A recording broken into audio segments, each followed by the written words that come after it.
우리가 읽고 있는 이 베드로 전서에는 말씀드린 것처럼 네로 황제의 박해 이전 또 이후에 기록된 서신이라고 기록합니다. AD 64년 정도인데 베드로의 죽음의 추정 기간을 65년 정도로 추정을 합니다.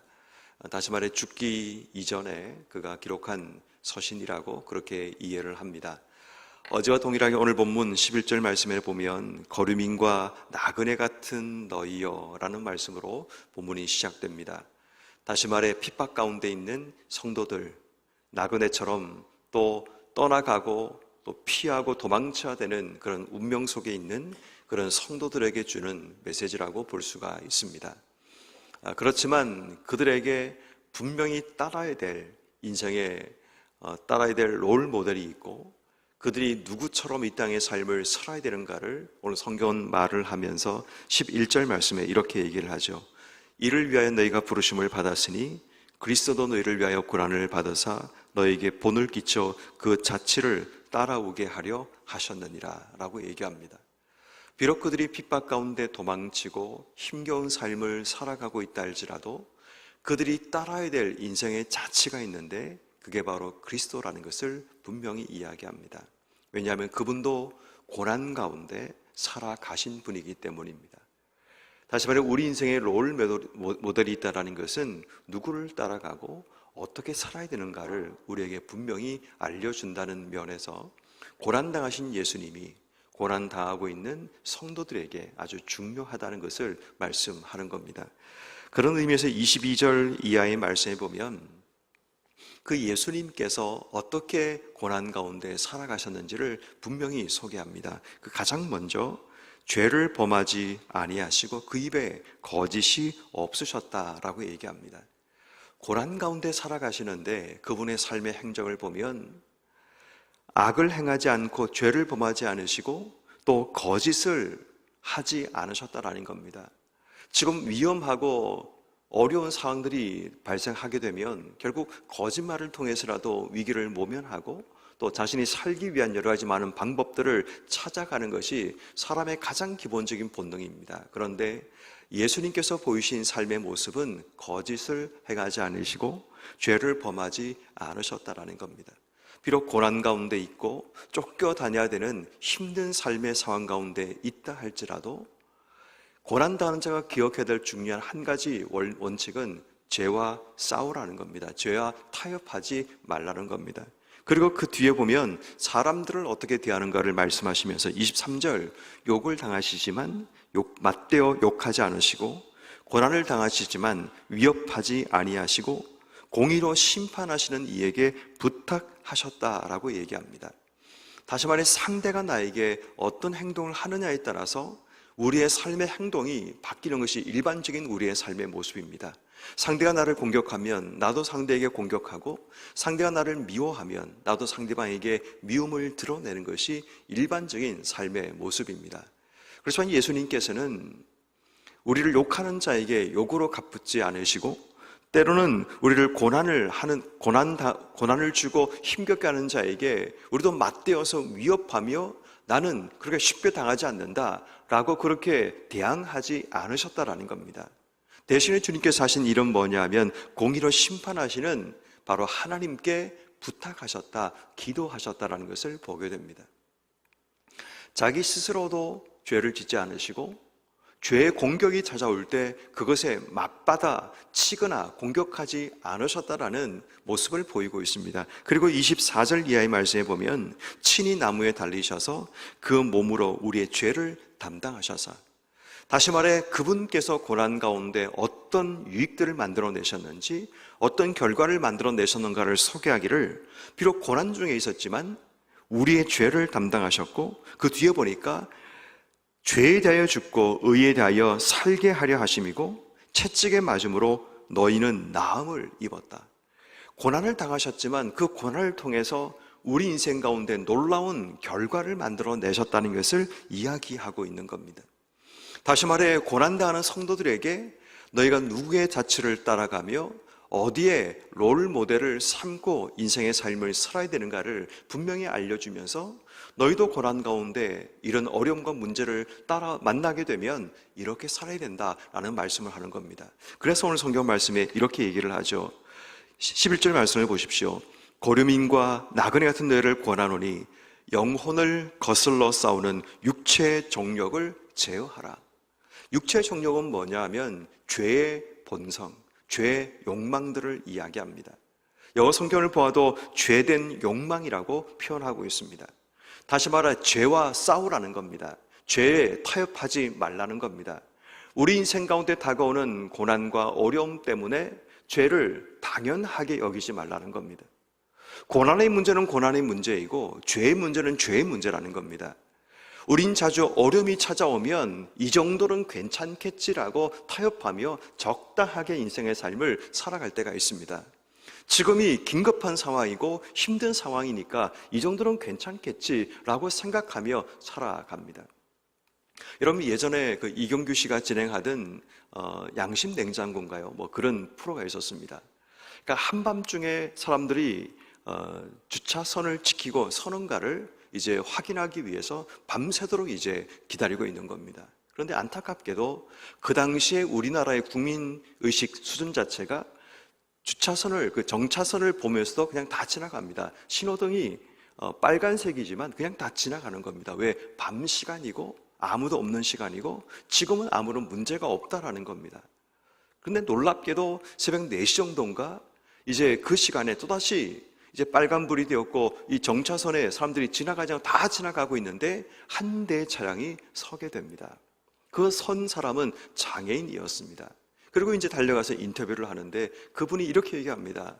당연히 정차선에 신호가 바뀌었으면 서는 게 당연하지 않습니까? 라고 그렇게 얘기를 한다는 겁니다. 그렇게 이제 사람들의 시민의식을 바꾸는 그런 수많은 노력의 결과로 굉장히 많은 변화가 일어나게 되었고 많은 사람들이 아무리 밤 시간이라도 당연히 지켜야 될 것을 지키며 살아가는 그런 일들이 일어나게 된 겁니다. 여러분, 우리 인생도 마찬가지입니다. 때로는 우리의 삶의 환경이 바뀌었다 할지라도 죄의 문제를 쉽게 생각하면 안 됩니다. 죄의 문제는 또다시 환경이 바뀌었을 때 내가 지었던 그 죄의 문제 때문에 결국 우리 인생에 심각한 문제가 발생되는 겁니다. 최근에 음주운전을 했던 한 트로트 가수의 문제가 참 사회적인 파장을 일으키고 있습니다. 그 한 분이 음주운전을 모면하기 위해서 했던 그 후들의 일들 때문에 결국은 그 회사가 지금 거의 폐업 수준에 이를 만큼 완전히 지금 회사가 망하게 되는 그런 일이 벌어지게 됩니다. 사람들은 이렇게 얘기하죠. 벌금형으로 끝날 수 있는 문제를 구속까지 되어야 되고 그 결과 이후에 한 회사까지 망하게 되는 그런 일이 일어나고 있다라고 이야기를 합니다. 결과는 앞으로 될지 잘 모르겠지만 중요한 것은 당연히 그 상황이 바뀌었을지라도 우리가 멈춰야 될 부분을 멈추지 않고 죄와 타협하는 순간 결국 우리의 삶이 망하게 됨을 이야기합니다. 뿐만 아니라 성경 말씀에 보면 13절 이하에 계속 반복하는 단어는 뭐냐면 순종하라는 겁니다. 무엇을 위해서? 위에 세워진 권세에게 순종하라는 겁니다. 다시 말해 상대방과 관계 속에서 예수님께서 욕을 욕으로 갚지 않으시고 고난을 고난으로 위협하지 않으신 것처럼 너희도 상대방이 우리에게 뭘 하든지 간에 위의 권세, 하나님이 세우신 권세라면 순종해야 된다라는 것을 알려주고 있다는 겁니다. 그 순종이라는 부분이 18절 말씀에도 또다시 주인들에게 순종하되 선하고 관여하는 자들이만 하지 말고 까다로운 자들에게도 그러해야 된다. 비록 그 주인이 까다롭고 너희를 힘들게 할지라도 그들에게 순종하는 그것이 기본적인 크리스찬들의 삶의 모습이다라는 것을 이야기하고 있습니다. 그리고 이제 순종까지 얘기하면서 이제 19절 이하에는 참아야 됨을 이야기합니다. 19절에 부당하게 고난을 받아도 하나님을 생각함으로 슬픔을 참으면 이는 아름답다. 또 20절 말씀 뒷부분에 보면 그러나 선을 행함으로 고난을 받고 참으면 하나님 앞에 아름답다라고 얘기합니다. 결국 참아낼 수 있는 것이 결국 우리의 결과를 바꿔낸다라는 것을 이야기합니다. 다시 말해 고난 가운데 있고 핍박 가운데 있는 성도의 삶이라고 할지라도 오늘 성경은 우리에게 이야기합니다. 비록 고난 가운데 있을지라도 너희가 그 고난 가운데 정욕을 제어하고 그리고 위의 권세에 순종하고 고난을 참아내는 삶, 이것이 주님을 따라가는 삶이라고 이야기를 합니다. 자, 그런데 우리가 이 말씀을 읽다 보면 반복되는 한 단어를 우리가 발견하게 됩니다. 지금 핍박 가운데 있는 성도들에게는 별로 중요하게 여겨지지 않는 단어인데 계속 사도 베드로가 이 단어를 반복해 쓰고 있습니다. 그 단어가 뭔가 하면 선이라는 단어입니다. 오늘 본문 12절 말씀에 보면 너희가 이방인 중에서 행실을 선하게 가져, 또 그 뒤에 보면 비방하는 자들로 하여금 너희 선한 일을 보고 라고 얘기합니다. 15절 말씀에 곧 선행으로 어리석은 사람들의 무식한 말을 막으시는 것이니라. 2절 말씀에 보면 그러나 선을 행함으로 고난을 받고 참으면, 여러분 지금 고난 가운데 있습니다. 지금 제정신이 아닌 자들에게 요구하는 게 뭔가 하면 선을 행하는 것, 선을 가지고 이 땅의 삶을 살아가라는 겁니다.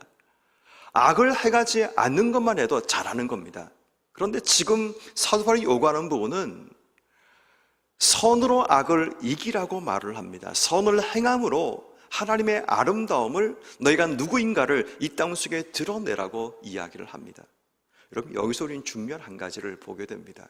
크리스찬들은 어떤 삶의 자리에 있든지 간에 우리가 이 땅 속에 만들어 가야 될 부분은 하나님의 선하심을 드러내는 존재라는 겁니다.